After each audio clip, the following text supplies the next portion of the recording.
Voice of Jammu Kashmir. मैं हूं मिर्जा शफीक, आपके साथ और सच के साथ। मेरे साथ हैं सैयद मुशर्रफ गिलानी मुजफ्फराबाद से, यूके पीएनपी के रहनुमा और समाजी कारकुन भी हैं। आज़ाद कश्मीर की सियासत पे नज़र गाड़ के रखते हैं।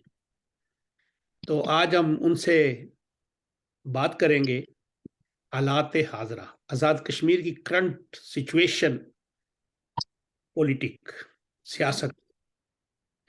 अस्सलाम वालेकुम जी। जी वालेकुम सलाम। क्या हाल है, कैसे हैं आप? जी अल्हम्दुलिल्लाह। आज थैंक यू मिर्जा साहब फॉर इनवाइटिंग मी। आजकल तो बड़ी बातें हो रही हैं जी। आज़ाद कश्मीर के जो सियासतदान हैं उन्होंने पाकिस्तानी सियासतदानों, अपने साबिक और मौजूद आकाओं की नामजदगियों को मुस्तरद करना शुरू कर दिया है। और फिर जी कश्मीर के बिल्कुल। फैसले, जी जी कश्मीर के फैसले कश्मीर में होंगे, नवा नारा। बिल्कुल। इसमें यह है कि आज तो आप देखें गुज़श्ता 3 रोज से एक गैर यकीनी सूरत हाल जो है वो आज़ाद कश्मीर के अंदर कायम है। और लोगों के अंदर आम पब्लिक के अंदर बड़े तवज़ात हैं इस हवाले से। आए रोज जो है वो इजलास को मुलतवी कर दिया जाता है। और हम तो ये समझते हैं कि फैसले तो अभी लोग आहिस्ता आहिस्ता खुद करना शुरू होंगे अपने। लेकिन थोड़ा बहुत यहाँ पे भी इन्वॉल्वमेंट अभी भी नजर आ रही है इस्टेब्लिशमेंट की और हर लिहाज से। तो बुनियादी तौर पे फिर भी मैं समझता हूँ कि ये भी लोगों के लिए एक बड़ा स्टेप है। अगर वो किसी के फोन कॉल पे अपना फैसला नहीं करते तो ये भी मैं समझता हूँ एक बहुत बड़ा इनिशिएटिव है लोगों का। गो कि इसके पीछे पैसे या कुछ और रीजंस आप रख सकते हैं, लेकिन किसी हद तक जो है वो अब फैसले लोग खुद समझते हैं कि वो बाइख्तियार आ रहे हैं। लेकिन ये तो नहीं है कि वो कहते हैं ना कि एक मातूब हो ना, मातूब, तो फिर उसके फैसले कौन मानता है? जब कोई मातूब हो देखिए बिल्कुल इसमें जी तो उसकी बस बात। वो जेरे अताब आए हुए थे कई अरसा, लेकिन अब मतलब है वहां से भी मेरा ख्याल है उनको भी खलासी मिल गई है। लेकिन ये है कि देखें 3 रोज से तो काफी गैर यकीनी सूरत हाल जो है वो यहाँ पे बनी हुई थी। लेकिन आज जो हमारी इतलात के मुताबिक आज एक नाम जो है वो फाइनल हो चुका है, चौधरी रशीद साहब का, और उस पे इत्तेफाक कर दिया गया है जो फॉरवर्ड ब्लॉक बना है उसकी तरफ से। और कल हमें पूरी उम्मीद है कि इजलास जो है उसको बुला के तो प्राइम मिनिस्टर का जो एजेंडा है, ये जो पॉइंट ऑफ ऑर्डर है इसको कंप्लीट किया जाएगा और उसके बाद जो है फर्दर होगी। तो इसमें भी काफी रूमर्स जो हैं वो हर किस्म के आ रहे हैं, सोशल मीडिया पे तो चल रहे हैं, उसके अलावा भी पता चल रहे हैं कि इसमें भी कोई डीलिंग और बार्गेनिंग की जा रही है। क्योंकि इस वक्त आजाद कश्मीर की सियासत के अंदर बैरिस्टर सुल्तान साहब का जो ग्रुप है वो हर लिहाज से विकेट के दोनों साइड पे आप कह लेंगे वो इस टाइम ठीक खेल रहा है, अच्छी बैटिंग पोजीशन में है वो। तो उनकी तरफ से कोई बार्गेनिंग की भी बातें सामने आ रही हैं, लेकिन ये है कि जो फिलहाल जो कायदे अवान के लिए नामजदगी की जा रही है वो चौधरी रशीद साहब के नाम पे इत्तेफाक किया गया है, मुत्तहिदा अपोजिशन की जानिब से भी और फॉरवर्ड ब्लॉक की जानिब से भी। लेकिन इसमें एक बड़ी दिलचस्पी की बात होगी कि क्या चौधरी रशीद मुस्तकबिल में जो ये बाकी अरसा रहता है, 2-2.5 साल, क्या ये एक मजबूत वजीर आजम हो पाएंगे कि इनके ऊपर भी वो जो तलवार है इधर से इधर, क्योंकि उधर देखें 19 या 20 लोग हैं, इनके पास 10 लोग हैं।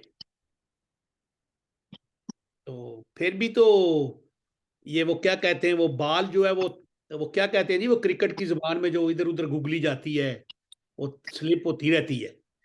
ये स्विंग हो सकती है बिल्कुल, स्विंग होने के स्विंग। चांसेस हैं। हम्म। लेकिन ये है कि मैं तो ये समझता हूँ कि अगर चौधरी रशीद साहब आ रहे हैं या वो कायदे अवान मुंतखब हो रहे हैं या वो प्रेसिडेंट के लिए, उनका प्राइम मिनिस्टर के लिए नाम कंफर्म हो गया, तो वो किसी कमिटमेंट के थ्रू आ रहे हैं, और वो अगर आ रहे हैं, मैं तो ये समझता हूँ कि अपोजिशन के साथ तो इनकी सिर्फ, जो मेरी जाती जो इस वक्त राय है वो यही है कि वजारतों की हद तक जो है वो कमिटमेंट हो सकती है। पाकिस्तान पीपल्स पार्टी को और मुस्लिम लीग नून को भी जो है वो एडजस्ट किया जा सकता है, जो नई गवर्नमेंट में वजारतों के। अब ये आज एक बंदे ने ट्वीट किया हुआ था कि ये अब आज़ाद कश्मीर के अंदर जो है वो इंसाफ पीपल्स लीग आईपीएल की जो है वो हुकूमत बनने जा रही है।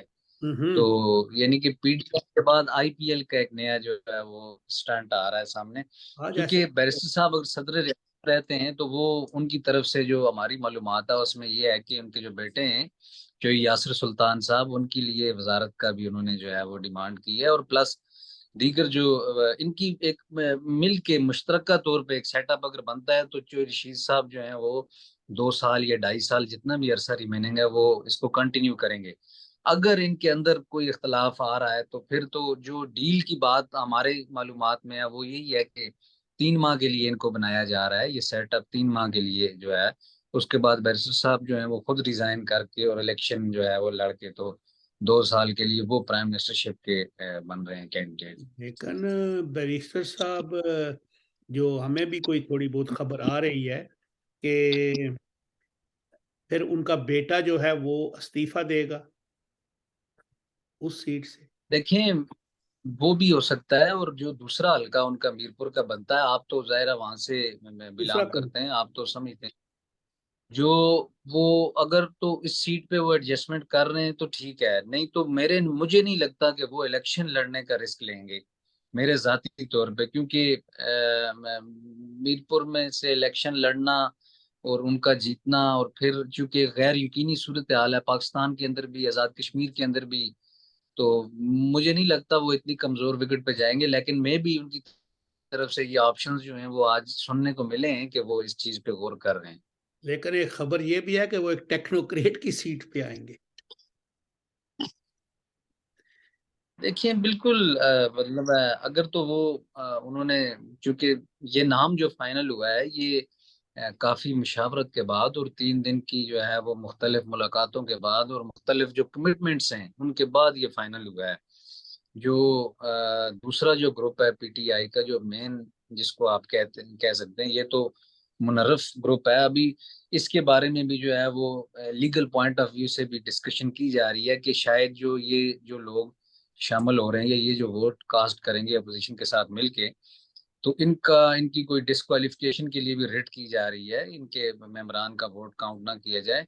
लेकिन मैं समझता हूँ कि ये भी एक, इसके प्रोसेस भी एक टाइम ले सकता है।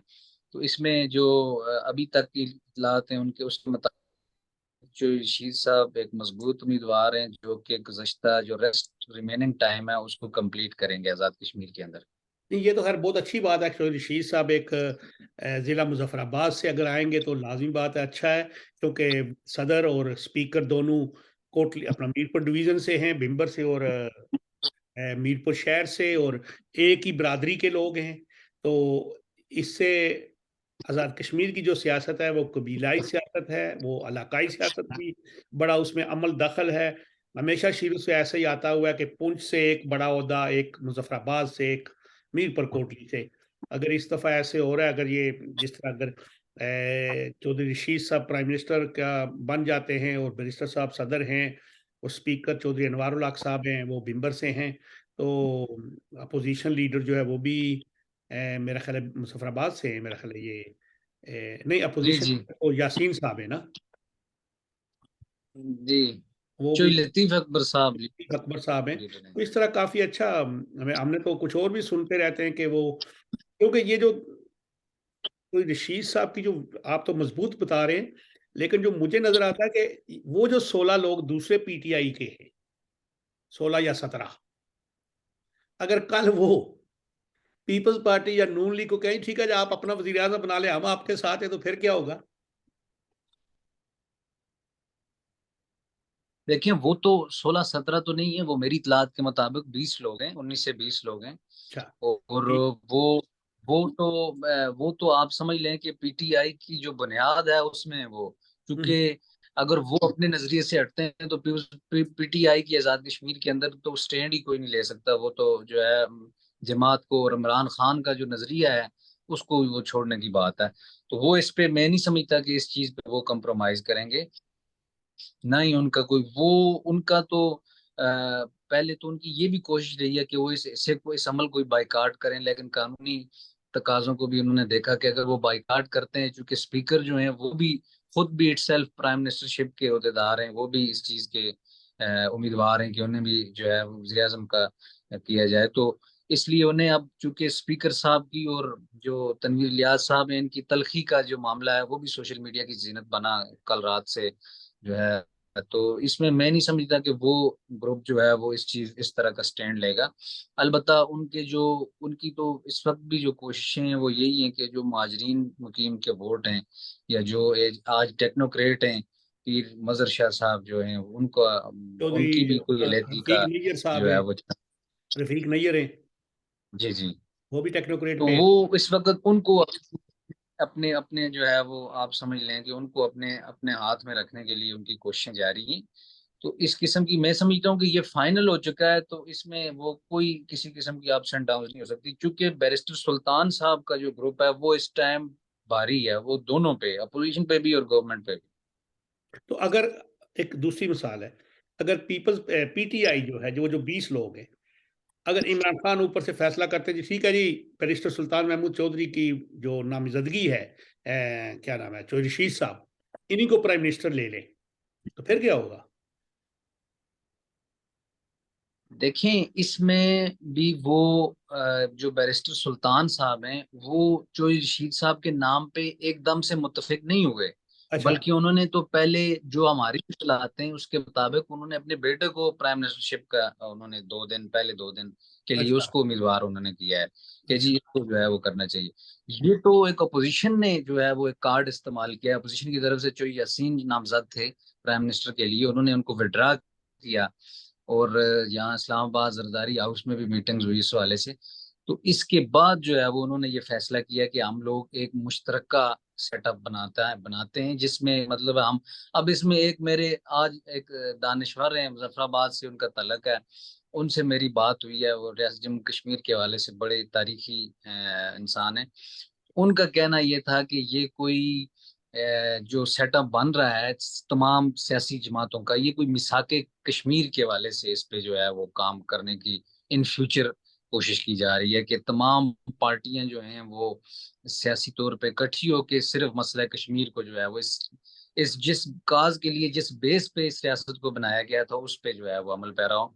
लेकिन मैं नहीं समझता कि ऐसा हो सकता है, क्योंकि जो एक सेटअप और जो जिस किस्म का निज़ाम आज़ाद कश्मीर में चल रहा है उसमें तो ऐसा पॉसिबल नहीं है। लेकिन यह है कि ये उस तरफ भी, अगर आप उसी आईपीएल को देखें, इंसाफ पीपल्स लीग का जो एक ग्रुप बन रहा है, तो तो उसमें नई तो फिर सियासी ये जमात बन एक गई। जो फॉरवर्ड, जी, इसको आप आजाद। नई सियासी जमात भी कह सकते हैं, सियासी मिसाक कश्मीर भी कह सकते हैं, या कुछ भी आप इसको ये जो देखे ना, कह सकते इंसाफ जब नाम आ गया ना बीच में, इंसाफ पीपल्स लीग, तो ये ऐसे ही हो गया जैसे बैरिस्टर साहब ने पहले एक बनाई थी, पीपल्स मुस्लिम लीग, पीएमएल। हैं। 2006 में, जी जी। फिर उसको जम किया था पीपल्स पार्टी में। पार्टी में, जी। उससे पहले होती थी आजाद मुस्लिम कॉन्फ्रेंस, तो उसको जम किया था लिबरेशन लीग में। इसमें, जी, इसमें यही है कि ये इस किस्म की भी सियासी जो है वो नजरिया लोगों की जो सियासी बसीरत है उसके मुताबिक ये भी पॉसिबल है, यानी कि इस पे भी गौर किया जा सकता है। यानी मुझे तो ये नजर आ रहा है कि नई जमात जो है ना, वो हाँ, बन जाएगी। एक ऐसा सेटअप बनाया जाए जिसकी कोई अपोजिशन ना हो, जो एक मतलब है मिल के एक जो rest of the time period है उसको पूरा करे, तब तक पाकिस्तान के अंदर भी कई सियासी तब्दीलियां जो हैं वो रुनमा हो सकती हैं। तो उसके बाद जो है आज़ाद कश्मीर, और ये पीटीआई का मैं समझता हूँ जाती तौर पे कि इमरान खान साहब की जो आप कह लें कि बाकियात है उसका सफाया करने की ये एक साजिश हुई है। मैं देखें, तनवीर इलियास साहब ने जो सियासत में एक नया रोल जो है ना वो मुतारफ करवाया है ना, उस पर उस तक तो अब कोई सियासतदान उतने महंगे लवाजमात तो पूरे उठा नहीं सकेगा।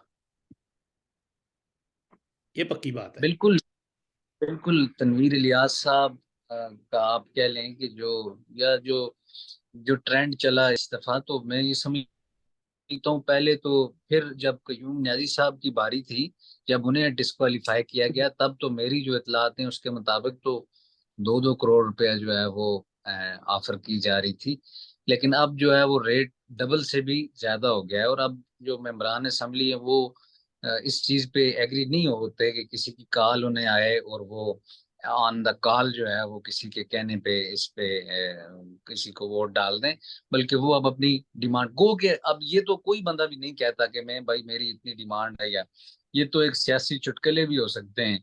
और चूंकि मैं समझता हूँ कि इस सूरत हाल में, इस किस्म की गैर यकीनी सूरत हाल इस माह में, माह मुबारक में ऐसा नहीं होना चाहिए था। क्योंकि अब देखें, एक मुकद्दस महीने में जो है वो इस किस्म की डील्स और कारोबारी और रियासत के लोगों का सौदा लगाने की बुनियादी तौर पे ये सारी साजिश है। पर वो बात यूं है कि मुझे एक वाकया याद आ रहा है कि बनी इसराइल के दौर में जो कबीले होते थे ना, जिस कबीले के पास ज्यादा गधे होते थे वो अमीर होता था। और हर कबीला अपने गधों की हजामत बनवाई होती थी, उसके ऊपर नक्शो नगार होते थे, तस्वीरें होती थी। और वो जब मंडी में जाते थे तो पता होता था ये किस कबीले का गधा है। इसी तरह मैं माजरत के साथ इन अल्फाज को, लोटा जिसको आज कहा जा रहा है, लोटे, गधे, 1990 की दहाई में ये घोड़े होते थे, इनको घोड़े कहा जाता था। फिर वो एक ट्रेंड आया मेरा ख्याल है उसके बाद के लोटे, इधर से इधर, इधर से इधर। जब तक ये सिस्टम खत्म नहीं होगा, कभी भी सियासत जो है वो एक अबादत नहीं बन सकती, नहीं रह सकती। तनवीर इलियास साहब ने 3 करोड़, 2 करोड़, 4 करोड़। बिल्कुल जी। तो वो बिल्कुल। मैं यही समझता हूँ कि जब तक इमरान असेंबली की जो है वो बोलियां लगती रहेंगी, या उनका रेट फिक्स होगा, या हॉर्स ट्रेडिंग होगी, तो ये वो किस तरह, किस नीयत से वो अपने हल्के की या अपने लोगों की नुमाइंदगी या उनकी खिदमत कर सकेंगे।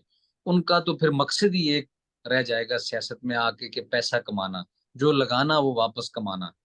तो मैं समझता हूँ कि ये ट्रेंड, ये कल्चर बिल्कुल खत्म होना चाहिए। और चूंकि एक सेटअप ही ऐसा है आजाद कश्मीर के अंदर।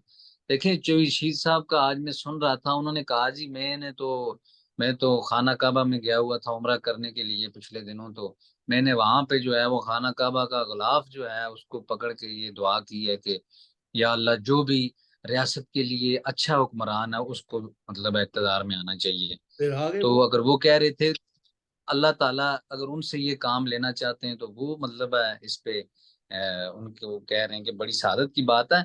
मैं समझता हूँ कि ये पैसा या इस चीज का जो ट्रेंड और कल्चर चला आया, ये अब इसने काफी जो है वो सियासत को बहुत एक आप कहें कि नेगेटिव पॉइंट पे ले गया है।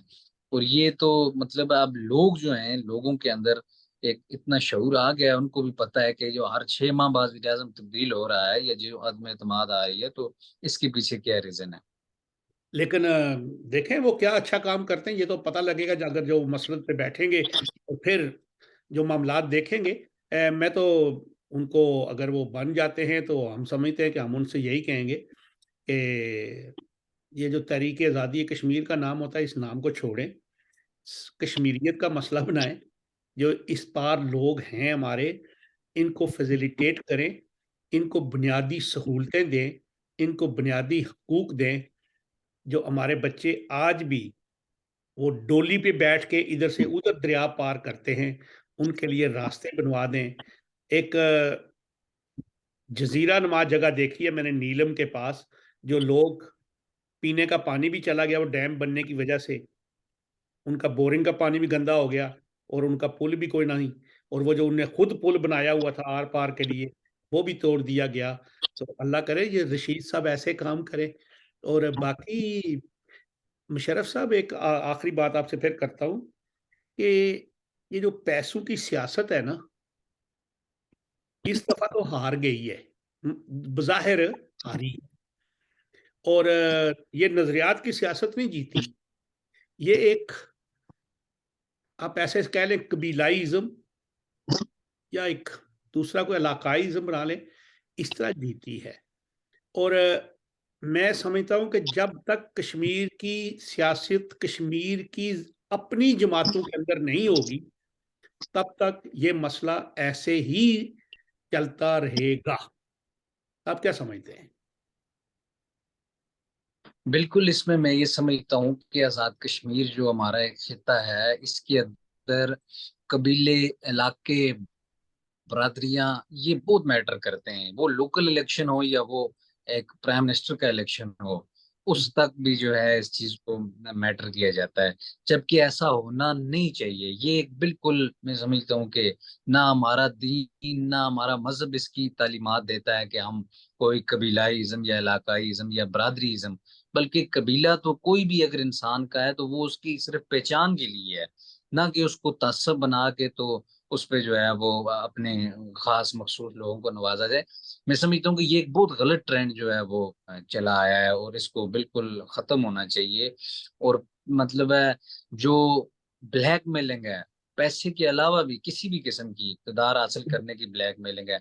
आज जो कायम मकाम प्राइम मिनिस्टर हैं ख्वाजा फारूक साहब, उन्होंने एक प्रेस कॉन्फ्रेंस की है प्राइम मिनिस्टर हाउस में दिन के टाइम के जी 30 करोड़ रुपए की जो गाड़ी है मर्सिडीज, कोई बैरिस्टर साहब ने उसके लिए कोई टेंडरिंग की हुई थी, तो वो जो है वो चूंकि ये मामला अब एक्सपोज हो गया, सोशल मीडिया पे हाईलाइट हो गया, तो अब वो कह रहे हैं कि इस टेंडर को कैंसिल किया जाए फौरी तौर पे। 18 करोड़ तो कुछ मैं था। ये समझता हूँ कि इस कैंप के खित्ते में बैठ के अगर सिर्फ इक़्तिदार इंजॉय करने की जो है वो बात की जाए, तो ये एक इंतहाई गैर अखलाकी, गैर इंसानी जो है वो सियासत है। जैसा आज फारूक हैदर साहब भी जगह जगह पे कहते हैं कि जी फलान जो है वो गुलछर्रे उड़ा रहा है। उनसे कोई पूछे भाई 5 साल आप क्या करते रहे हैं, आपने क्या नहीं उड़ाया, और आपके जो दौरे इक़्तिदार में आपके हल्का इंतखाब की क्या हालत है। तो बुनियादी तौर पे ये सिर्फ कुर्सी और इक़्तिदार की लालच है। मैं समझता हूँ कि कबीलाईज़्म, बरादरीज़्म, हर किस्म की सियासत, अगर आप सियासत को इबादत समझेंगे या इबादत समझ के इसको करेंगे, तो इसमें कोई किसी किस्म का भी कबीला, बरादरी या कोई आपका टब्बर, खानदान, उसको इसमें इन्वॉल्व नहीं होना चाहिए। मैं आपको अर्ज करूं कि वो जो गाड़ी की बात है ना, उसमें वो गाड़ी जो है वो मर्सिडीज 5 SEL को इस तरह का उसका CL को बड़ा है। वो यहाँ पे यूरोप में मैंने कहीं नहीं गाड़ी, मतलब बहुत बहुत कम देखी है, बहुत महंगी गाड़ी है वो।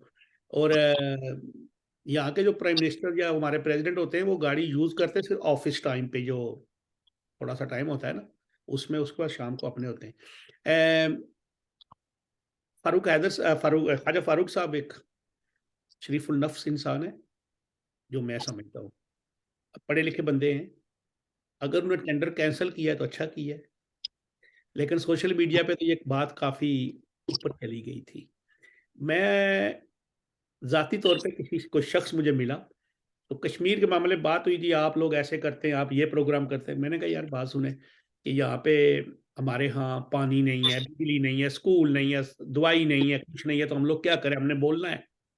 तो उसने कहा जी कि 125 बिलियन जो है वो एक्स्ट्रा पैसा मिलता है कश्मीर की गवर्नमेंट को।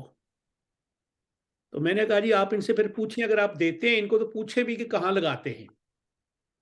तो अब मैं हिसाब लगा रहा हूँ कि अगर 56 मिनिस्टर और मशीर और ये सारे आए, तो इनकी एक एक गाड़ी अगर 2 ढाई की है, तो कितने अरब तो ये निकल गया।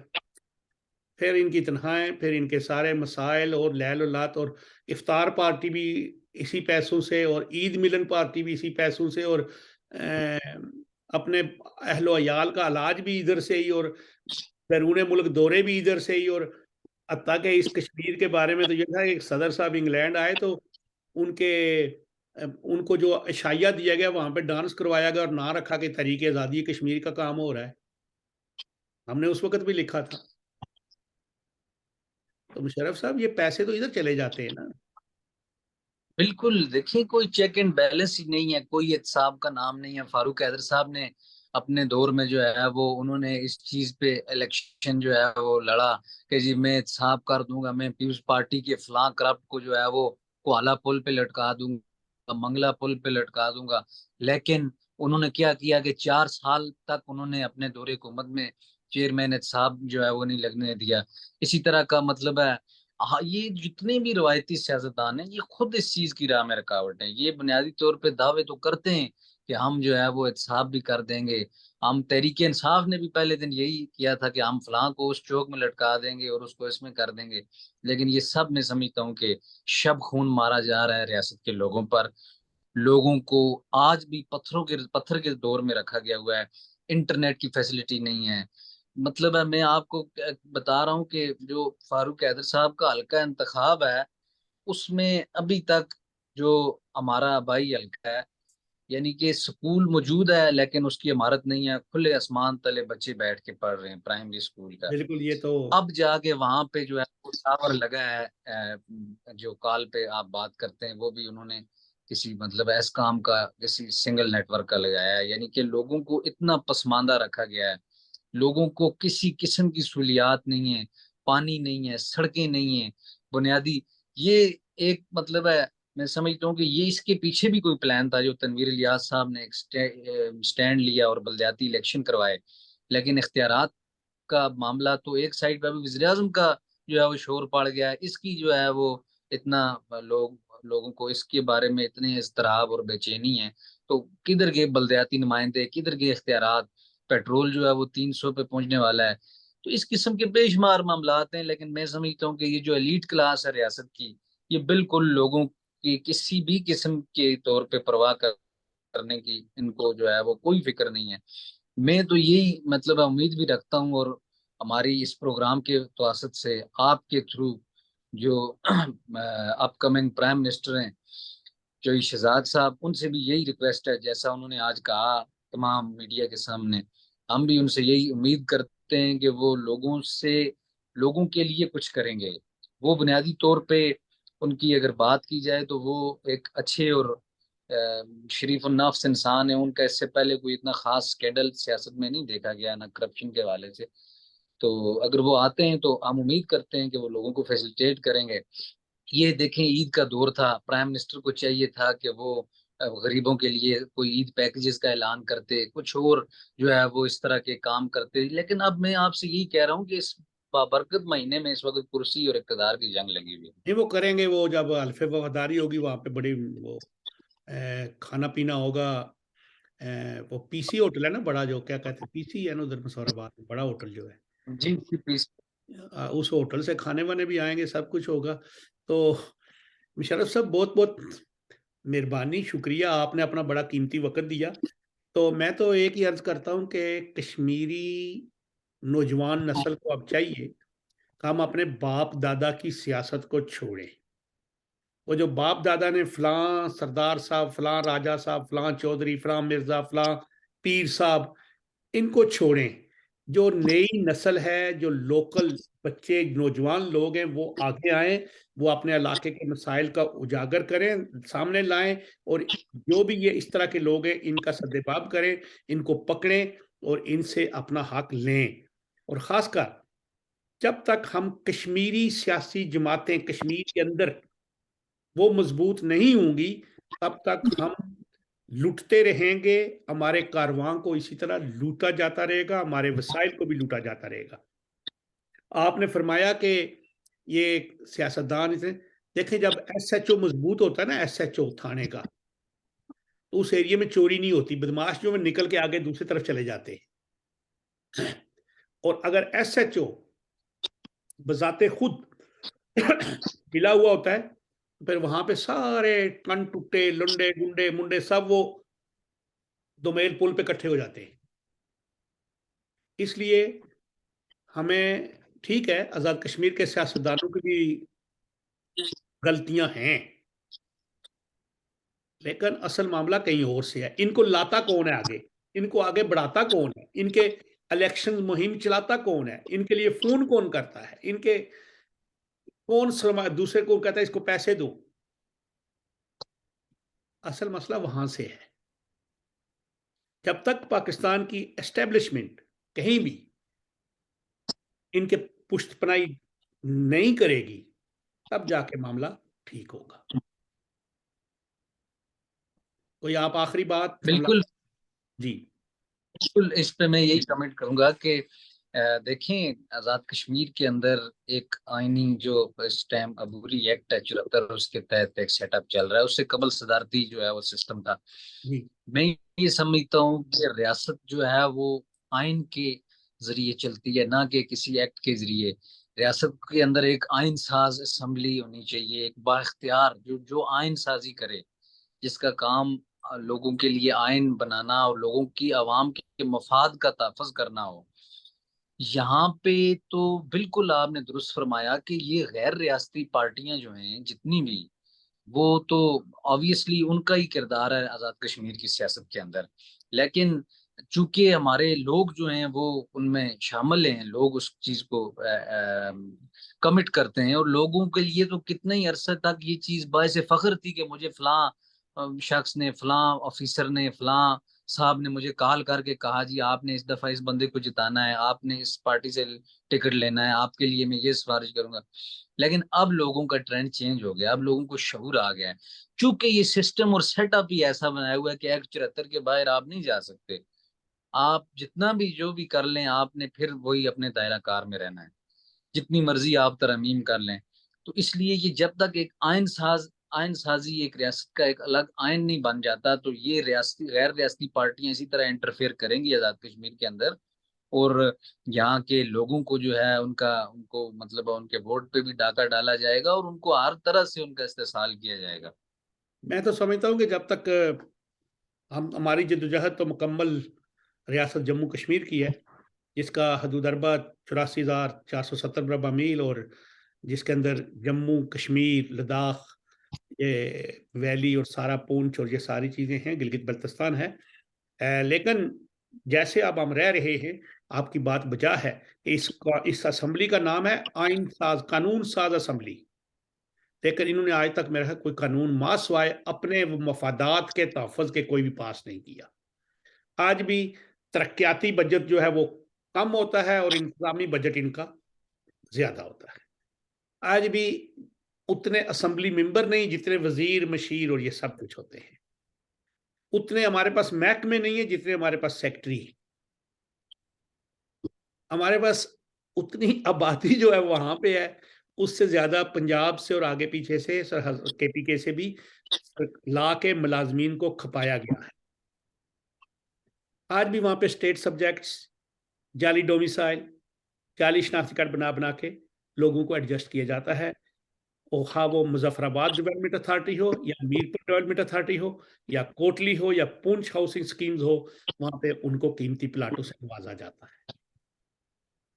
और उसमें हमारे बहुत से लोग शामिल हैं। हमारे सहाफ़ी भाई भी शामिल हैं, हमारे वकला भी शामिल हैं, हमारे गज़टेड ऑफ़िसरान भी शामिल हैं जो उसकी तस्दीक करते हैं। और ये सारा कुछ, सब कुछ कश्मीर के वसाइल को लूटने के मतरातब है। तो गिलानी साहब, हमारा टाइम भी होने वाला है, तो जनाब आप कुछ फरमाएँगे? बिल्कुल, बस हमारी यही डिमांड है मिर्जा साहब के, कि एक ज़ाहिर है फैसला करना है लोगों ने, रियासत जम्मू कश्मीर के लोगों ने अपना राइट ऑफ सेल्फ डिटर्मिनेशन का। लेकिन हम तो चूंकि ये जो सेटअप है इससे यही डिमांड कर सकते हैं कि आप यहाँ के लोगों को फैसिलिटेट करें, यहाँ के लोगों को के लिए तमाम उनकी जो मुश्किलात हैं, परेशानियां हैं, उनको ख़त्म करें, उनके लिए आसानियां पैदा करें, उनके लिए सहूलियात पैदा करें, उनको सेहत से लेके रोजगार से लेके हर किस्म की सहूलत दें जो कि ये दे सकते हैं। तो हमारी यही डिमांड है। और हम ये समझते हैं कि जल्द अज जल्द जो है वो रियासत जम्मू कश्मीर का फैसला होना चाहिए, और यहाँ के लोगों को गैर जो इस्तिस्वाब राय है, जो एक मुनसफाना तौर पे जो है वो, जो हर जो एक जमहूरी अमल है और जमहूरी तरीकाकार है, उसके जरिए यहाँ के लोगों से उनका उनकी राय ली जाए और उस राय का एहतराम किया जाए। वही करारदादें जो 1950 में और 1948 और 49 में अक़वाम मुत्तहिदा के अंदर हर 2 फ़रीक ने सिग्नेचर किए हुए हैं, उन्हीं पे अमल दरामद होना चाहिए। तो ठीक है, अब मैं इजाज़त चाहता हूँ आपसे। मोहतरम नाज़रीन और सामीन, आपने मुशर्रफ गिलानी साहब के ख़यालात सुने हालात हाज़िरा पे और आज़ाद कश्मीर की सियासत पे। और आखिरी बात जो मैं उनकी वसातत से कह रहा हूँ कि हमें मुत्तहिद होकर कश्मीरी जमातों को, कश्मीरी सियासी जमातों को फ़ाल करना है, मज़बूत करना है, ताकि हमारे हकूक़ का तहफ़्फ़ुज़ हो सके। ठीक है जनाब, मैं आपसे इजाज़त चाहता हूँ और नाज़रीन सामीन आप सबसे अल्लाह हाफ़िज़, अगली दफ़ा।